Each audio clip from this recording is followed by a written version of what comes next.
Welcome back, leaders. It's Ali, your embodied leadership coach.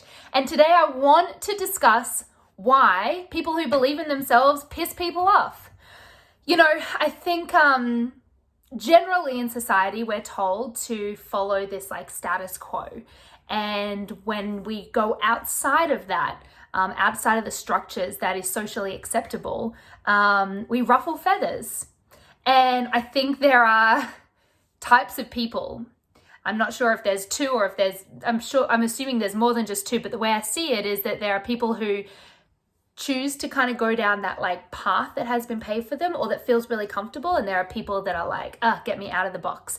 And as long as I can remember and have been aware, I've always been someone that's get me out of the box, get me out of the box.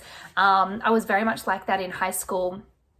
I was more of a closeted disruptor. And as I have, come into my own and discovered what is, important to me and what's passionate to me, I have very much taken full ownership over that part of my identity.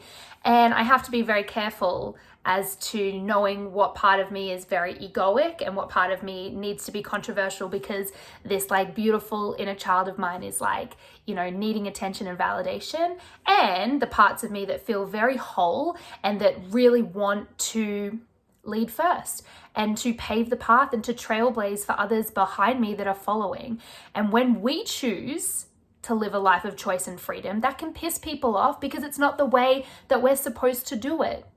And I do subscribe to this quote of leaders go first. And therefore, I understand that the more outrageous, the more empowered, the more embodied, the more controversial, the more disruptive I am, it's going to piss people off because I'm supposed to be quiet.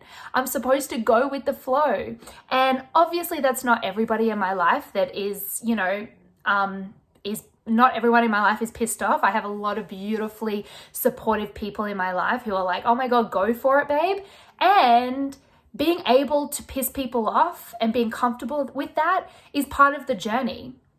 It is really part of the journey. Knowing that the more unapologetic I am, the more it's going to trigger others is something that I've had to sit really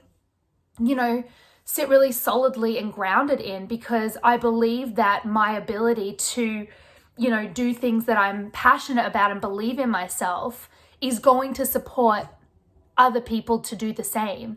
And so I get to choose. Do I want to hide? Do I want to subscribe to my fear? Or do I want to impact people? Because they're the two options. I can subscribe to my fear, and therefore I'm not going to impact and inspire other people to also choose the life that they want to live. Or I can absolutely choose the life that I want to live and inspire other people to do the same. And so, when we decide to choose, because that's the thing, it's our choice. It's just a decision we need to make. And I know so many people who are right on the cusp of taking that leap and pushing into the unknown, and this fear holds them back, this fear of people pleasing, this fear of failure, sometimes the fear of success, the fear of the unknown. It keeps people really, really small. And it honestly is sometimes just a tiny little push. And as a coach, that's what I love to do, because I've been there. I had to take the leap a couple of years ago. And when I did, it was the most liberating thing ever. And I decided to believe in myself, and I decided to put my life first. And, I had people around me who were, questioning why I didn't stay with the secure job or why I wasn't going to follow X, Y, and Z. And there was just this part of me inside that has always known it's I am going to have my definition and be successful, but I just want to do it doing something that I genuinely love and that I'm passionate about. And it doesn't happen overnight. So I want to ask you, yeah, you can believe in yourself, but do you believe in yourself enough to step over the edge? Do you believe in yourself enough to step into the unknown? Do you believe in yourself to drown out the noise of the people around you? Do you believe in yourself enough to disassociate from your fear and the stories and actually go for it? And yeah, you're gonna piss some people off, but you're also going to impact hundreds of thousands of other people who are just in the same position that you are and just so scared and might watch something that you do and be like, I can do that too. Because I do believe that if everyone believed in themselves and everybody was able to do the things that they love, then that means that we're going to be happier people. That means we're going to be more fulfilled people. More happy and more fulfilled people give space to themselves, which means that they can hold space for others, which then breeds empathy and understanding and kindness. And then that is just a vicious cycle in itself.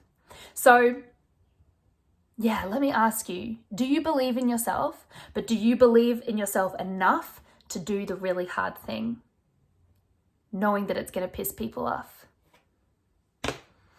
I am officially open for one-on-one coaching. I have a few spots ready to go for July.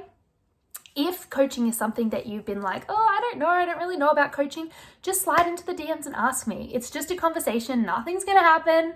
Even this video, just like push yourself just a tiny bit. It might be scary, but once again, do you believe in yourself enough to do the scary thing? I hope you are all having a beautiful day, night, wherever you are. Thank you for watching, and I'll talk to you soon.